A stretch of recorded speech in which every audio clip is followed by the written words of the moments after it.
From KGW, this is The Good Stuff. I go everywhere in the Indian restaurant or Ethiopian restaurant and everywhere. She is the Korean Mama, a local TikTok star who rose to fame trying different restaurants and eateries here in the Portland area. Thank you for joining us here on The Good Stuff. I'm Christine Pitawanich. Our China Green got to tag along with the Korean Mama and her son to see how their popular videos come to life. Pleasant to chew. Guess how much they charge for that? $5, $6. $3.99. You know her. Like, she's always excited to try things. You've seen her. And they're pretty big influencers, especially in the Asian community. I'm talking about The Korean Mama. with over 1 million followers between Instagram and Facebook, Korean Mama's food review videos have exploded. I go everywhere in the Indian restaurant or Ethiopian restaurant and everywhere. It all started less than 2 years ago when Jane Kim's son, Ed, saw similar videos on social media and thought, I could do that. And so I just started filming the food and Mom's reaction because I'm like, Mom, you are so cute. I think the internet will love you. We put it in a TikTok. Then I say, I know the YouTube, but what is a TikTok? Now she's kind of famous. yeah, we tagged along for 30 minutes or so to see how these viral videos are made, and twice this happened. I heard like all this commotion about someone being out there getting interviewed, and when I looked out the window, it was the Korean Mama. I was so excited. It's like the best day of my life. Yeah. Okay, back to the making of the video. It's simple. They find a new place, order a few things, and recording begins, all on a phone. And I taught myself how to edit on YouTube. What was also consistent within the videos, I'm so hungry. her catchphrase. I'm so hungry. I'm so hungry. Yeah. And despite her fame, she still has a full-time job like most of us. Now I'm a casino dealer. But to be a food influencer with this type of following is like a second job, filming all of these reviews. I think the biggest thing that I enjoy is seeing Mom's genuine reaction to some of the foods. And while you see the food and reactions you love, So good. there's a mother-son bond growing with every video. Just really grateful to have this kind of relationship with her. I'm very lucky mom. I'm so hungry. More. Okay. I'm so hungry. Oh, wait, hold on. Here. Look at here. Okay. I'm so hungry. I love that relationship. That was China Green reporting. Fun fact, the Korean Mama was actually the Lardo chef witch last month. Her creation was a beef bulgogi sandwich with fried kimchi, corn cheese, cucumber, and samjang, which is a spicy paste made of fermented soybeans and red chili paste. Speaking of good eats, a popular restaurant in Northeast Portland reopening after a devastating fire earlier this year. So Ox posted on Instagram that it's welcoming customers back today. The restaurant on Northeast MLK is a fan favorite. Back in March, a fire destroyed its grill area. Chef and co-owner Greg Denton says there were delays during the repairs, but now they're up and ready to go. And some accolades for one of Portland's most peaceful spots. TripAdvisor has awarded the Portland Japanese Garden its 2024 Traveler's Choice Awards. According to TripAdvisor, the Japanese Garden consistently earned great reviews, placing it among the top 10% of listings around the world. To the San Diego Zoo now, where today we're getting a first look at some new additions. There are the first giant pandas to arrive in the U.S. in 21 years. NBC's Liz Kreutz has the story. They're objectively the country's cutest diplomats, and they're officially now on U.S. soil. The San Diego Zoo sharing these sneak peek images of 5-year-old Yun Xuan and 4-year-old Sing Bao, the first giant pandas to enter the United States in more than 20 years. It's exciting, really. It's exciting, like, so cool. The adorable duo's journey from China began 2 weeks ago after months of preparation. The first of even more pandas bound for the U.S., including Washington, D.C. later this year. It all marks a revival of China's panda diplomacy, which began in 1972 when a pair of pandas first arrived to the nation's capital. I think pandemonium is going to break out right here at the zoo. 52 years later, the feeling hasn't changed. It is so special for everybody. Our team members now get to care for them again. Now, it's still unknown when the pandas will be viewable to the public. They're currently in quarantine, but zoo officials say they're settling in well to their new California life.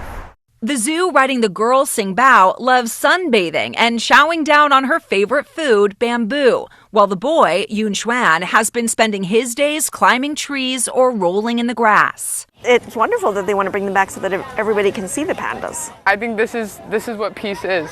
The two now forever friends, helping make the strained relations between their old and new countries a little more bearable.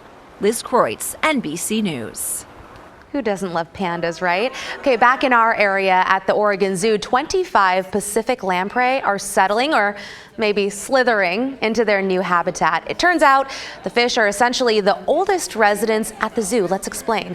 Predating dinosaurs and even trees, the 400-million-year-old species has survived ice ages and mass extinctions.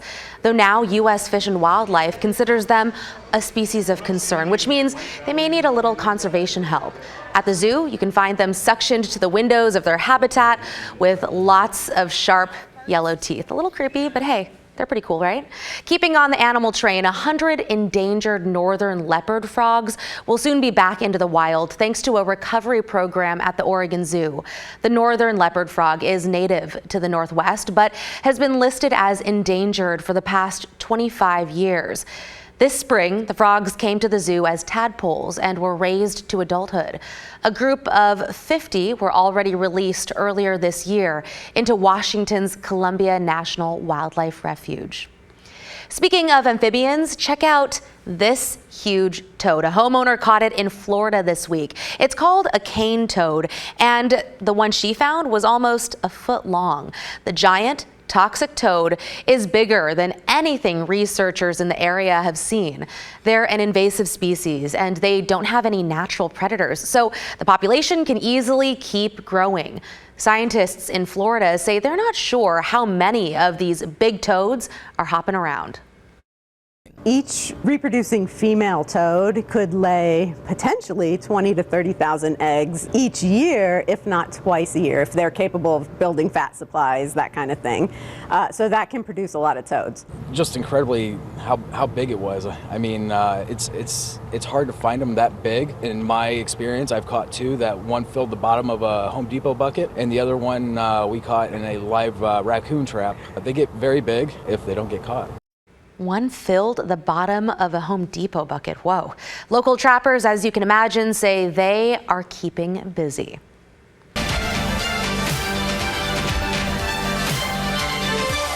For today's installment of Breaking Barriers, we are taking you to Mexico City back in 1968 for what is remembered as one of the most overtly political and powerful statements ever made on an Olympic stage. It's the podium protest, led by American runners Tommie Smith and John Carlos. October 16th, 1968. American Tommie Smith had just won the 200-meter race with a world record time. Fellow American John Carlos finished third. It was a historic day that was just getting started. A little context. The Games were taking place only months after the assassination of Dr. Martin Luther King Jr., and Vietnam War protests were picking up. Both Smith and Carlos wanted to use their platform to shine a spotlight on civil rights issues. Smith and Carlos went to the podium shoeless, wearing black socks to represent black poverty, wore beads to protest lynchings, and as the Star-Spangled Banner played, each raised a black-gloved fist to show support to black people and oppressed people around the world. The reaction was swift and ugly. The pair got booed when the anthem ended, and the IOC president sent them home, saying they breached the fundamental principles of the Olympic spirit. Back home, the pair faced abuse, even death threats, and their athletic careers were essentially over. Smith is now a public speaker, Carlos, a retired track coach.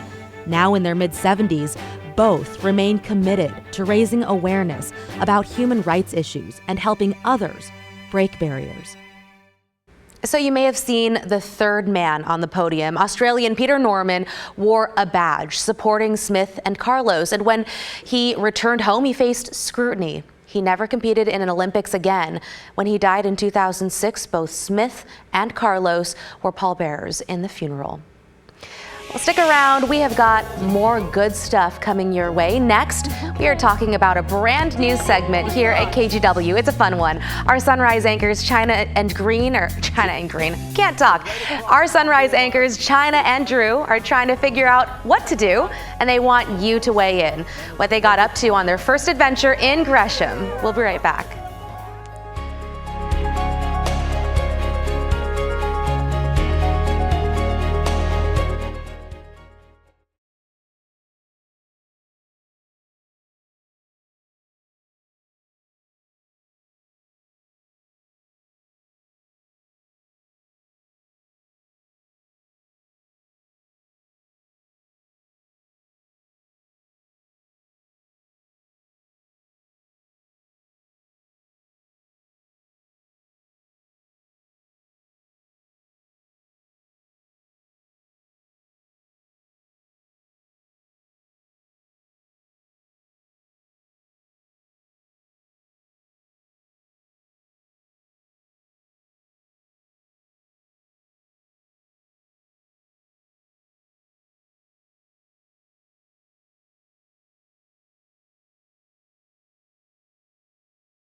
Welcome back. Our KGW Sunrise team is starting a new segment called What to Do with China and Drew. Drew Carney and China Green are visiting towns and neighborhoods all over the area, and you get to tell them what to do there. First stop on the tour is Gresham.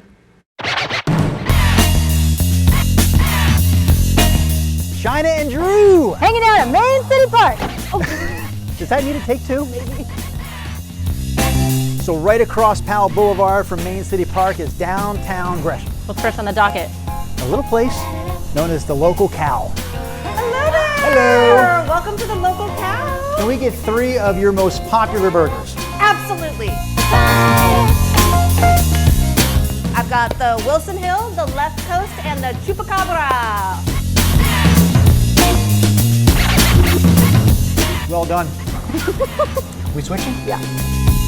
Wow. So what's next on the tour? Right there, eye candy. A viewer named Gail said we should check out Eye Candy. She says it's great for kids and adults. I did research on the place. They're known for their caramel corn, bubble tea milkshakes, edible cookie dough, and freeze-dried candy. Drew, Huh? you ever tried freeze-dried Skittles? Never. more?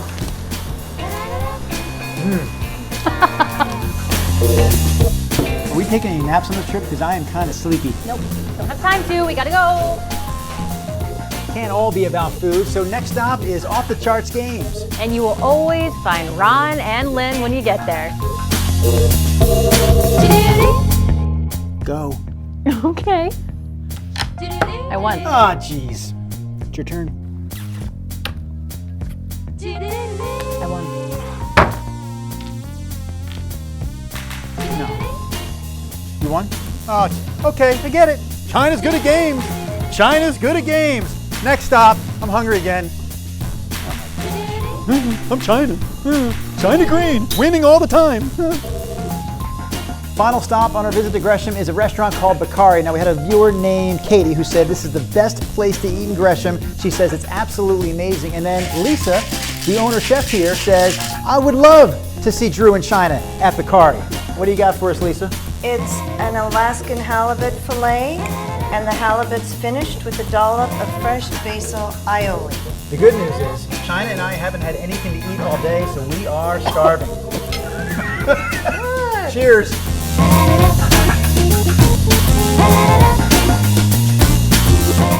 Aw, love our Sunrise crew. They know how to have fun. Okay, still ahead, meet the guy who has donated nearly 80 gallons of blood over his lifetime. Why he finds it important to meet the growing need, especially this time of year.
Across the country, medical centers are putting out an urgent call for blood donors.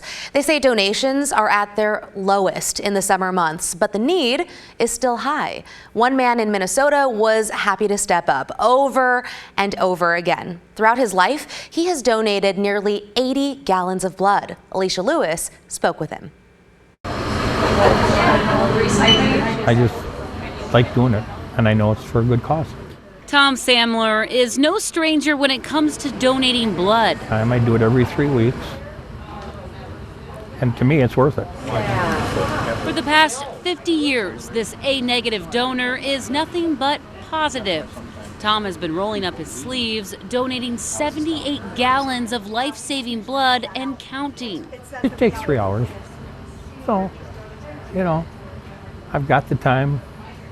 I don't mind, and it, like I say, it's something I know is worthwhile. It does so much good. Memorial Blood Center's Maureen Maher says just one donation can save up to 3 lives. But in the summer months, the number of donors goes down. There's always a need, especially for the universal blood type, which is O negative. People with O negative blood are always needed because they can help. It's a universal blood type. They can help many people. And there's so many people that need blood transfusions throughout the year, whether it's a cancer patient, you know, that needs some help, or a premature baby, or somebody fighting, you know, like I said, blood cancer. So really, people, the need is constant. Maureen tells us 62% of the population is eligible to give blood, but only 3% do. But with the help of others, that could change. It's such a selfless thing to do, and it's so easy. I may not know where everything's going, but I know it's getting put to good use. I will continue as long as I can. Alicia Lewis reporting there. And when we return, it is a big weekend for summer festivals. We've got a look at what you can check out here in Portland, out in the suburbs, even further away. Stay with us.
The heat wave has passed. It's nice and comfortable out. So let's take a look at some fun things you can do this weekend. There are a lot of local festivals to check out.